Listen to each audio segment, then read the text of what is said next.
स्वागत है आप सभी का मेरे इस छोटे से चैनल पर, जहां हम बात करते हैं ऐसी मूवीज की कहानी के बारे में जो हिंदी में उपलब्ध नहीं है। तो आज हम बात करने वाले हैं साल 2003 में आई एक romance thriller movie wicked minds के बारे में, जिसकी कहानी आपको बेहद पसंद आएगी। कहानी शुरू होती है माइक नाम के एक यंग लड़के से, जो ग्रेजुएट होने के बाद अपने पिता से मिलने उनके घर जा रहा था। माइक काफी सालों से अपने पिता से नहीं मिला था, जिस वजह से उसके अंदर एक अलग ही लेवल की एक्साइटमेंट थी, क्योंकि उसके पिता बिजनेस के सिलसिले में बहुत बिजी रहा करते थे। पर इन सब के बावजूद उन्होंने कभी भी माइक को किसी चीज की कमी नहीं होने दी। माइक जैसे ही अपने पिता के घर पहुंचता है, तब सबसे पहले उसकी मुलाकात उनकी नौकरानी मारिया से होती है। मारिया माइक के बचपन में उसकी देखभाल किया करती थी। वो बताती है, तुम्हारे पिता ने तुम्हारे लिए एक बहुत बड़ा सरप्राइज प्लान किया है और वो ऊपर के कमरे में तुम्हारा इंतजार कर रहे हैं। माइक तुरंत अपने पिता से मिलने उनके कमरे में जाता है, मगर उसके पिता वहां नहीं थे। उसे लगता है कि उसके पिता बाथरूम में होंगे, और जैसे ही वो दरवाजा खोलता है, उसकी आंखें खुली की खुली रह जाती हैं। वो देखता है कि वहां पर उसकी उम्र की एक लड़की नहा रही है। ठीक उसी वक्त माइक के पिता बाहर से जॉगिंग करके वापस आ जाते हैं, और वो माइक को देखकर बड़े खुश थे। माइक से उसका हालचाल पूछने के बाद वो उसे अपनी नई पत्नी लाना से मिलवाते हैं, यानी कि लाना असल में अब माइक की सौतेली माँ है। माइक अपने पिता से पूछता है कि आपने दूसरी शादी कर ली और मुझे बताया तक नहीं,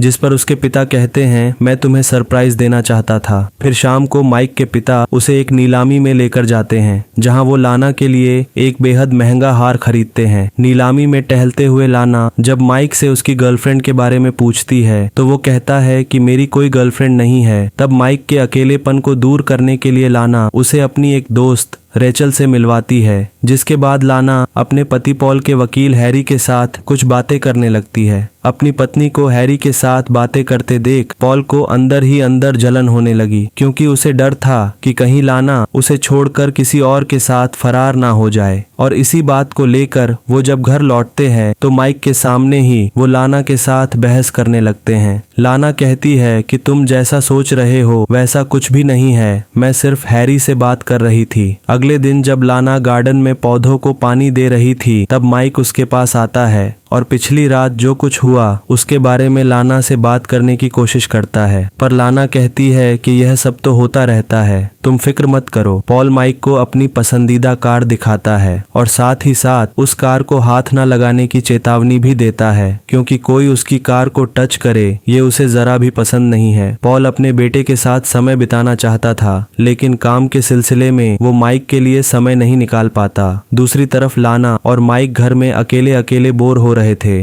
इसलिए दोनों ही कहीं बाहर जाने की योजना बनाते हैं। लाना पॉल की उसी पसंदीदा कार को गैरेज से बाहर निकालती है, जिसे छूने के लिए पॉल ने माइक को मना कर रखा था। अब माइक की तो फट जाती है और वो उस कार को चलाने के लिए राजी नहीं होता, मगर फिर भी वो दोनों एक बार में जाते हैं। पर उस दिन बार बंद था, मगर क्योंकि उस बार का मालिक लाना का एक अच्छा दोस्त था, तो उसे बाहर रखे चाबी के बारे में भी पता था। दोनों बार खोलकर अंदर घुस जाते हैं और खूब ड्रिंक करते हैं। साथ ही साथ वो दोनों हंसी मजाक भी करते हैं। अब ऐसा करते करते दोनों एक दूसरे के काफी करीब थे, और किस्से से शुरू हुई कहानी बाहर के टेबल के ऊपर इंटीमेट होने के बाद खत्म होती है। फिर जब दोनों घर आते हैं, तो पॉल पहले से ही घर में मौजूद था। अब रात में पॉल उसकी कार ले जाने के लिए लाना को खूब डांटता है, और ये सब माइक अपने कमरे से सुन रहा था। अगली सुबह जब लाना नाश्ता कर रही थी, तब माइक उसकी कलाई पर चोट के निशान देखता है। उसे लग रहा था कि जरूर उसके पिता ने उनकी कार ले जाने के लिए लाना को मारा होगा, पर पॉल उस वक्त एकदम ठीक ठाक बर्ताव कर रहा था, जैसे कुछ हुआ ही नहीं। उस दिन पॉल अपनी नौकरानी मारिया के जन्मदिन के तौर पर उसे स्पा के टिकट देते हुए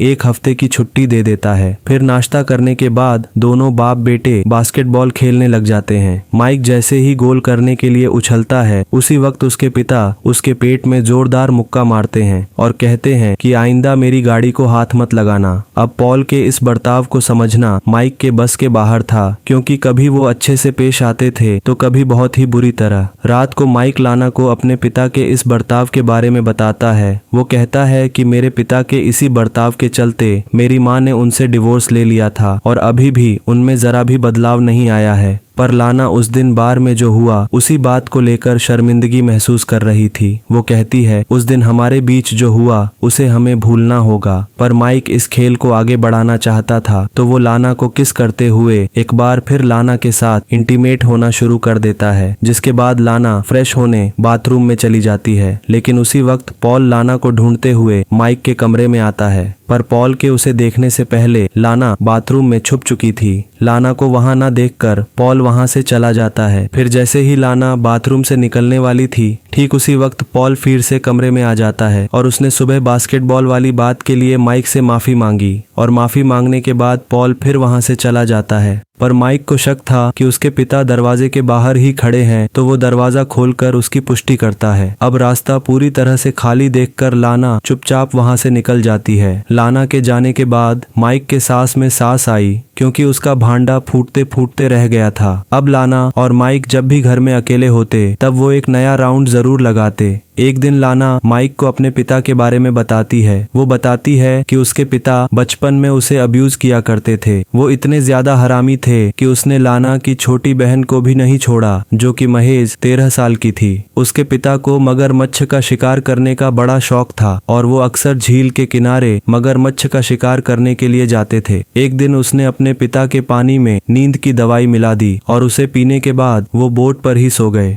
उसी दौरान उनका संतुलन बिगड़ा और मगरमच्छ ने उन्हें झील में गायब कर दिया और फिर पुलिस के ढूंढने पर भी उनकी लाश नहीं मिली। अब उसी रात रेचल माइक के घर पर डिनर के लिए आती है। ये वही लड़की रेचल है जिसकी लाना ने नीलामी के समय माइक से जान पहचान कराई थी। अब रेचल और माइक एक दूसरे को डेट कर रहे हैं तो लाना को काफी जलन हो रही थी। रेचल जर्नलिज्म की तैयारी कर रही थी और दूसरी तरफ माइक एक आर्किटेक्ट बनने की। माइक के पिता कहते हैं कि आर्किटेक्ट बनकर तुम कुछ नहीं कर पाओगे, तुम ये छोटा मोटा काम करना बंद करो और मेरे साथ चलकर हमारा बिजनेस संभालो, ताकि जब तक तुम मेरी उम्र के होगे तब तक तुम्हारे पास पैसों की कमी नहीं होगी। अब रेचल के सामने बेइज्जती की वजह से माइक को अपने पिता के ऊपर बहुत गुस्सा आता है, मगर उस वक्त वो किसी तरह अपने आप को संभालता है। फिर कुछ देर बाद पॉल और लाना दोनों को अकेला छोड़कर बाहर घूमने चले जाते हैं। अगले दिन लाना माइक से पिछली रात के बारे में पूछती है। माइक कहता है कि हम दोनों के बीच कुछ भी नहीं हुआ, हमने सिर्फ मूवी देखी और फिर मैं उसे उसके घर छोड़ने चला गया। माइक लाना से कहता है कि अब मेरा यहाँ दम घुटने लगा है, क्योंकि मेरा सन की बाप मेरी जिंदगी को टीवी रिमोट की तरह कंट्रोल करना चाहता है। लाना कहती है कि अगर तुम यहाँ से चले गए तो मेरा क्या होगा, और इतना कहते ही दोनों के बीच एक बार फिर जंगी कार्यक्रम शुरू हो जाता है। एक दिन दोनों बाप बेटे शिकार करने जंगल में जाते हैं। वहाँ पॉल माइक से पूछता है, क्या तुम्हें पता है कि मेरे ऑफिस जाने के बाद लाना घर में क्या करती है, क्योंकि मैं जब भी उसे फोन करता हूँ तो वो कभी भी मेरे कॉल का जवाब नहीं देती। उस वक्त माइक के हाथ में बंदूक थी और वो चाहता तो उसी वक्त अपने पिता का काम तमाम कर देता,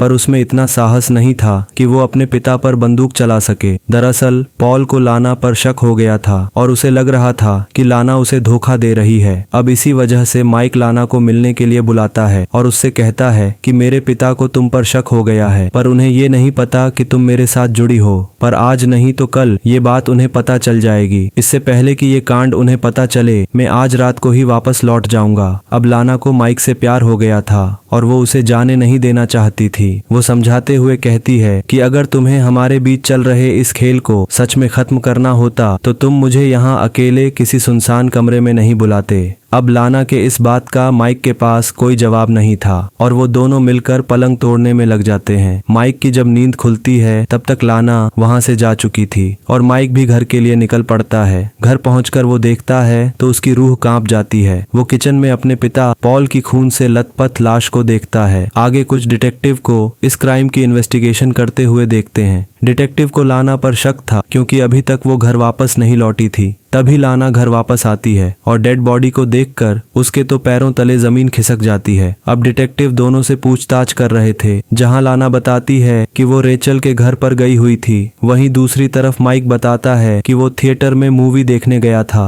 पूछताछ के बाद लाना और माइक पॉल के वकील हैरी के घर कुछ दिन रहने के लिए जाते हैं, क्योंकि उनके घर पर तो फिलहाल डिटेक्टिव इन्वेस्टिगेशन करने में लगे हुए थे। रात में लाना माइक से कहती है कि रेचल को हमारे अफेयर के बारे में पता चल गया है उसके पास एक वीडियो टेप है जिसमें हम दोनों जमकर खेल रहे हैं और उस वीडियो को डिलीट करने के लिए वो 50 लाख मांग रही है। माइक कहता है कि कुछ भी करो पर वो वीडियो बाहर लीक नहीं होनी चाहिए क्योंकि इससे मेरे पिता के मर्डर में हम दोनों ही फंसेंगे। अगले दिन पॉल की शोक सभा में माइक लाना से कुछ बात करना चाहता था। उस वक्त वो मना करती है तो माइक जबरदस्ती उसका हाथ पकड़ लेता है। ये सब वहाँ मौजूद सभी लोग देख लेते हैं तो हैरी माइक को अपने साथ बाहर ले जाता है। वो कहता है कि तुम्हारे पिता 2 दिन पहले मेरे पास आए थे, उन्हें लग रहा था कि लाना का किसी के साथ चक्कर चल रहा है। माइक पूछता है क्या लाना ने मेरे पिता को मारा है? हैरी कहता है नहीं, मैंने पूरी पुष्टि करी है कि वो कल रात रेचल के घर पर थी, पर हो सकता है कि उसके किसी आशिक ने ये काम किया हो। अपने घर पर माइक लाना को अपने बचपन की दुख भरी कहानी सुनाते हुए कहता है कि जो हुआ अच्छा हुआ,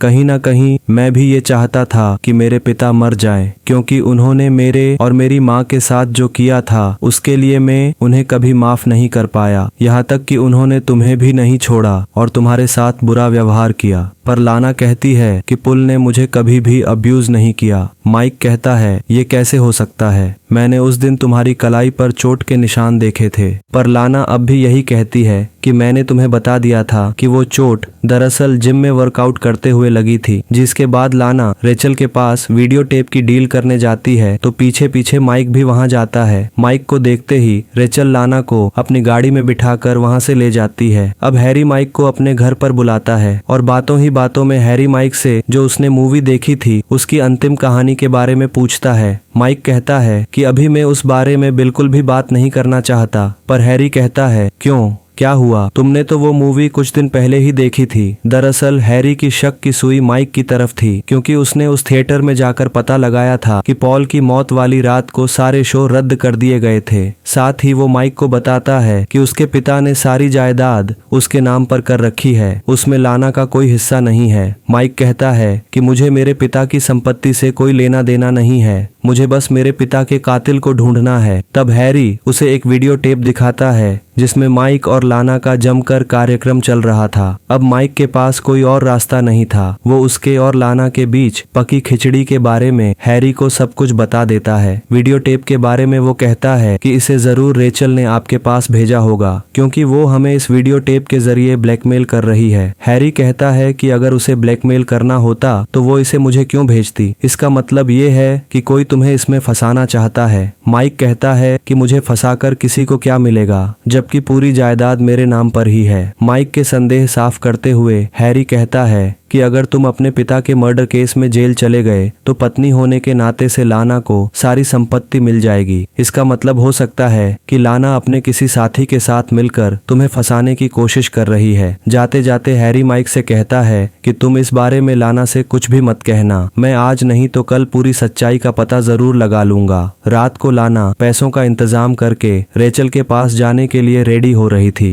क्योंकि उसे पता नहीं था कि रेचल ने वो वीडियो टेप हैरी के पास भेज दी है। उस वक्त माइक को गराज में कुछ आवाजें सुनाई देती है और जब वो चेक करने जाता है तब उसे वहां एक सुसाइड नोट मिलता है जिसमें उसने अपने पिता को मारने का अपराध स्वीकार किया हुआ था। अब माइक को लगता है कि कोई उसे भी मारने वाला है, तभी उसे किसी के आने की हलचल सुनाई देती है और वो कोने में जाकर छुप जाता है। वो देखता है कि वहां लाना है। गराज में हो रही हलचल से लाना को लगता है कि कोई चोर गराज में घुस गया है और वो माइक की तरफ चलने लगती है। तभी माइक उसे पकड़ लेता है और कहता है कि अब मेरी समझ में सब कुछ आ गया है, तुमने ही मेरे पिता को मारा और मर्डर केस में मुझे फंसाकर सारी संपत्ति हड़पना चाहती हो। पर लाना कहती है तुम ये सब क्या बोल रहे हो, मुझे लगा कोई चोर घुस आया है और शायद उसी ने पॉल की हत्या की, इसलिए खुद की हिफाजत के लिए मैं गोली चला रही थी। अब माइक हैरी के घर जाता है और उसे सब कहानी सुनाता है, जिसके बाद दोनों पुलिस के पास जाकर उन्हें सब कुछ बता देते हैं। पर पुलिस वाले माइक को ही गिरफ्तार करते हैं क्योंकि लाना कहीं गायब हो गई थी और उसका कहीं कोई आता पता नहीं था। कुछ देर बाद पुलिस को एयरपोर्ट के सिक्योरिटी फुटेज से पता चलता है कि लाना प्लेन पकड़कर लंदन चली गई है। जिसके बाद रेचल कुछ कबूल करने के लिए पुलिस के पास आती है। वो अपने और लाना के बीच चल रहे रिश्ते के बारे में पुलिस को बताती है।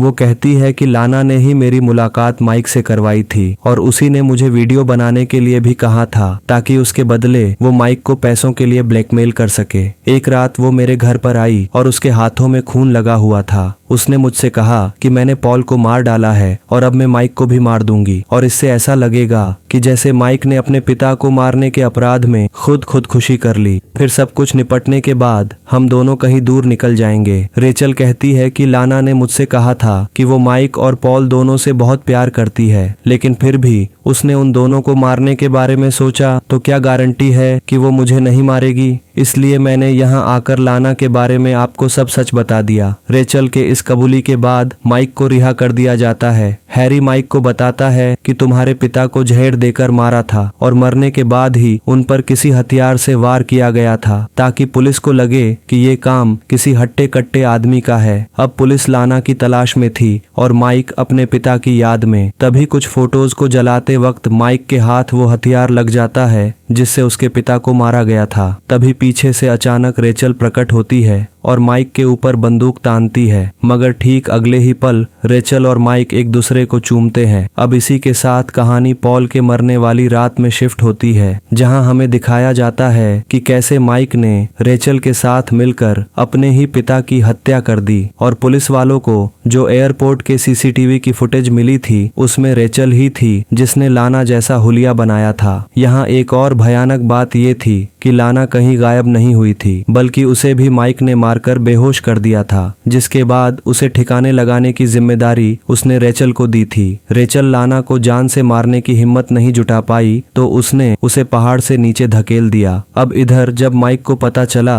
कि रेचल ने लाना को बिना मारे ही पहाड़ से नीचे धकेला है तो उसे उसके ऊपर बहुत गुस्सा आता है। वो दोनों तुरंत लाना की बॉडी को ढूंढने उस पहाड़ी के नीचे जाते हैं, मगर दोनों को बॉडी नहीं मिलती। उन्हें लाना का हार मिलता है, जिसे देखकर रेचल को यकीन हो जाता है कि लाना की बॉडी झील की गहराई में कहीं गायब हो गई है। अब माइक रेचल की बात मान लेता है और अगले हफ्ते मिलने का प्लान बनाकर दोनों ही वहां से अपने अपने घर चले जाते हैं। घर लौटकर माइक पुलिस को कॉल करके उन्हें मर्डर वेपन मिलने के बारे में बताता है। तभी अचानक से उसके घर की लाइट चली जाती है और रात के अंधेरे में अचानक ही लाना वहां आती है। लाना के शरीर में काफी सारे चोट के निशान थे। लाना को अपने सामने देखकर माइक की तो फट जाती है। इससे पहले कि वो कुछ पूछ पाता, सामने से लाना उसके ऊपर गोली चलाती है। वो कहती है, मैंने तुम्हें अपना सब कुछ दिया, फिर भी तुमने मेरे ही साथ ऐसा क्यों किया। माइक कहता है कि तुम मुझसे प्यार नहीं करती थी, तुम सिर्फ अपनी वो ख्वाहिश पूरी करती थी जो मेरे पिता नहीं कर पाते थे। इस घर में सभी को किसी न किसी चीज की जरूरत थी। मेरे पिता को तुम्हारे जैसी खूबसूरत लड़की की, तुम्हें मेरे जैसे जवान लड़के की और मुझे सारी जायदाद की। लाना कहती है, तुम्हें वो वैसे भी मिल जाती तो फिर तुमने मेरा इस्तेमाल क्यों किया। तब माइक कहता है कि मुझे ये सब तुम्हारे साथ साझा करना पड़ता, इसीलिए मैंने ये सब किया। इस पाप का भागीदार किसी न किसी को तो बनना ही पड़ता, इसीलिए मैंने तुम्हें चुना। बस इतना कहकर माइक वहां से भागने की कोशिश करता है, लेकिन लाना उसका पीछा करती है और भागते वक्त माइक उसी पहाड़ के किनारे पहुंच जाता है जहां से रेचल ने लाना को धक्का दिया था। मगर इससे पहले कि लाना अपना बदला ले पाती, पुलिस वहां पहुंच जाती है और लाना के ऊपर गोली चलाती है तो लाना पहाड़ से नीचे गिरकर मर जाती है और इसी के साथ लाना की बेगुनाही झील की गहराई में हमेशा के लिए दब कर रह जाती है। अब माइक का रास्ता एकदम साफ हो चुका था और वो उसके पिता की सारी जायदाद का अकेला मालिक था। अगले दिन माइक रेचल के साथ अपने पिता की पसंदीदा कार में घूमने के लिए निकल जाता है और इसी के साथ ये कहानी भी यही खत्म होती है।